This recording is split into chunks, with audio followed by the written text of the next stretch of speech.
Hey everybody, in this video we're going to talk about a company that was able to embrace deregulation.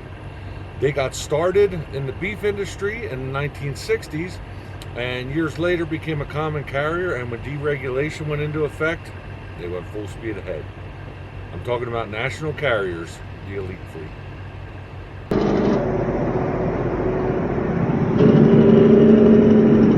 Well everybody, this video wasn't planned until a couple hours ago. In fact, I've been working on a video of APA.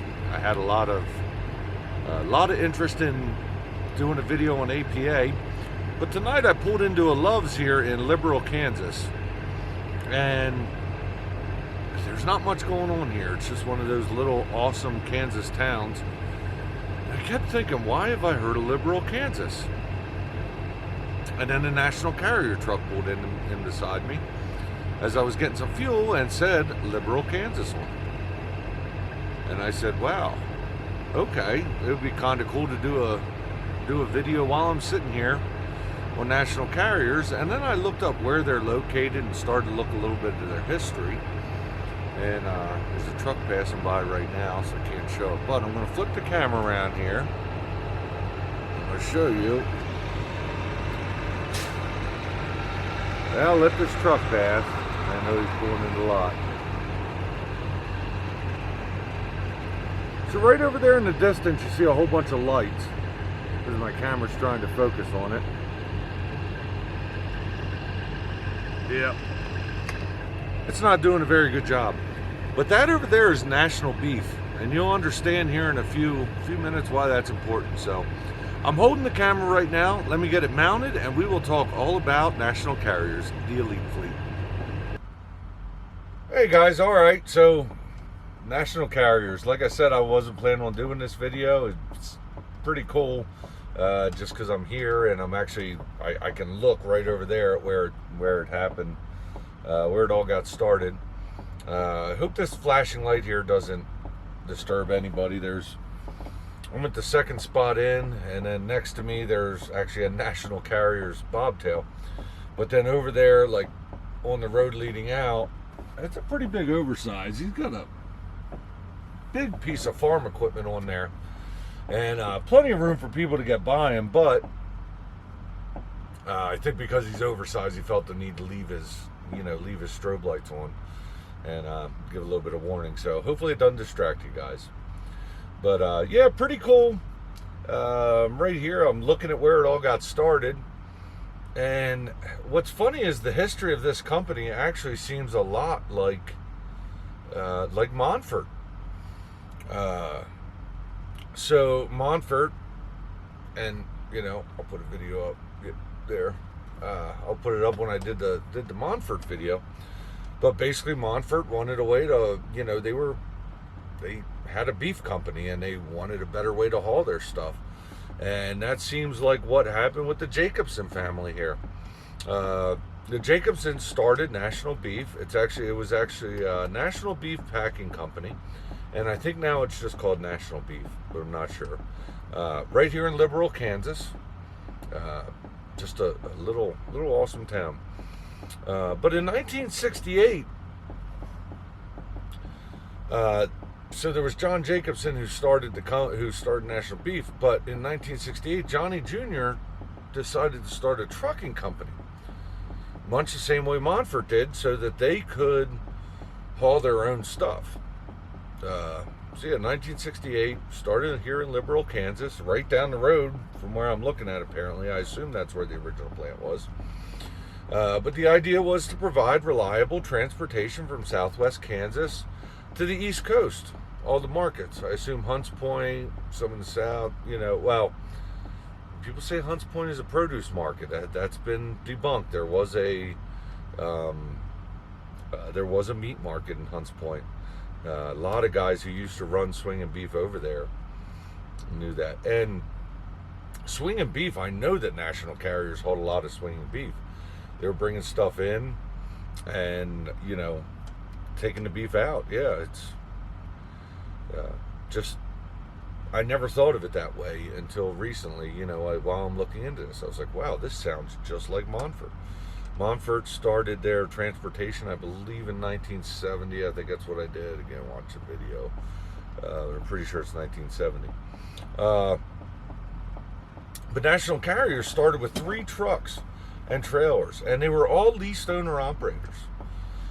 Those 3 trucks were leased owner operators, and as they grew, they did not have operating authority to come back to Kansas. Remember, this was during when you had to petition to get your authority. They were listed as a contract carrier. Now, if you remember Montfort, Montfort only cared about their beef. That was all they cared about. They hauled beef out, deadhead back, maybe a back haul, but that's all they cared about. Apparently, National Carriers decided that they wanted to make this trucking company into something, but they didn't have the authority for it. So, they didn't have the authority to come back. They had to go out loaded, come back empty. Then they applied for contract authority, which I keep saying about deregulation. I don't know much about it, but I am studying up for a big video. It's going to be a huge thing, probably multiple parts, because it was such a big thing to happen here in our country and to our industry. But contract carrier status, and they were rewarded different routes to get them back here. And the companies, their original companies, were Warner Lambert, which later on became Pfizer, and I believe Johnson & Johnson owns them now. ITT, wow, my handwriting is really horrible in that. Anyway, ITT and Phillips Lighting Corporation were their first customers. And that would allow them to come back. What's interesting about them is I don't think any of these required reefers. So they would have been going out with reefers and coming back with the dry loads. So yeah, very interesting there. I mean, I hauled for Warner Lambert years ago, the original company that I worked for. And yeah, I mean, sitting here now, right down the road from National Beef, there's a lot of bobtails all around me. I assume that their trailers are down there being loaded, and it's who you'd expect to see here. Fry Miller's here. Hirschbach has parked a couple spots down for me. Stevens. You know, basically all reefer companies. And I have seen so many bull racks pulling in and out of this love, going through the lot here. And yeah, it's pretty wild. Just like I'm watching the beef business happen just a quarter mile from me. So yeah, let's talk about the rest of the company. So in 1974, they decided to go from contractor carrier authority to common carrier status. And between 1974 and 1980, they applied for over 544 applications for additional operating authority lanes. Again, this is all something that I'm trying to learn here. Let me move that camera just a little bit, if you don't mind. Yeah. Anyway, what it doesn't say is how many of those lanes were granted.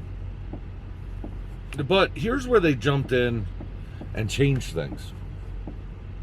1980 deregulation went into effect, and when it went into effect, they only had 7 customers that they were hauling for on a regular basis, but they jumped right in. So you got to remember, so many companies went down, a lot of union companies, a lot of common carriers, which National Carriers is a common carrier at this point, but they still have their bread and butter. They still have National Beef over there. You know, they're pulling reefers. I gotta believe that, hauling out with the beef was paying the bills. Everything else was, icing on the cake, is almost how it seems. So it's not saying that they did anything special over what, say the other companies that didn't last deregulation, that couldn't survive it, did. But all right, so immediately when deregulation went into effect, they hired 2 salesmen to go out, and they were able to expand their business very quickly and, become a huge carrier. Now, in reading, talking with their current president, they had one president for 40 years, and now they have a different president, but he talks about they don't expand too quickly. They stick with what they know and expand as needed. They don't need to grow into a, $100 billion company. They don't need to grow into the next Swift. They don't need to undercut other people. All they need to do is keep hauling their beef and, taking care of their customers. And apparently that's what they've done for a lot of years. I don't know much about them. Apparently their hiring process is a little bit hard. I've never heard anything about them. Please comment below if you have, or if you know anything about national carriers.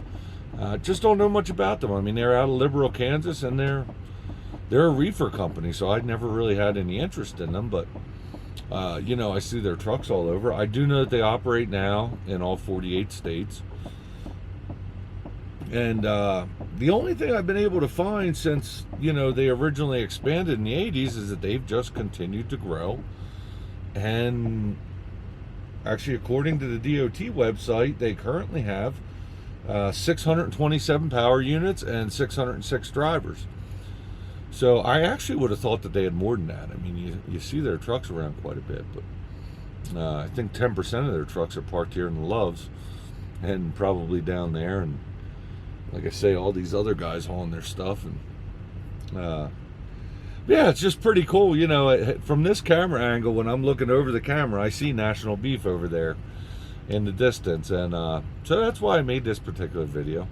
I promise you guys I am working on the APA video. So many people have asked for APA, and that is a great story. The guy who started that company is very unique, and definitely can't wait to do that story, which is what I was going to do tonight, but I thought, hey, I'm right here looking at National Beef. Let's do this.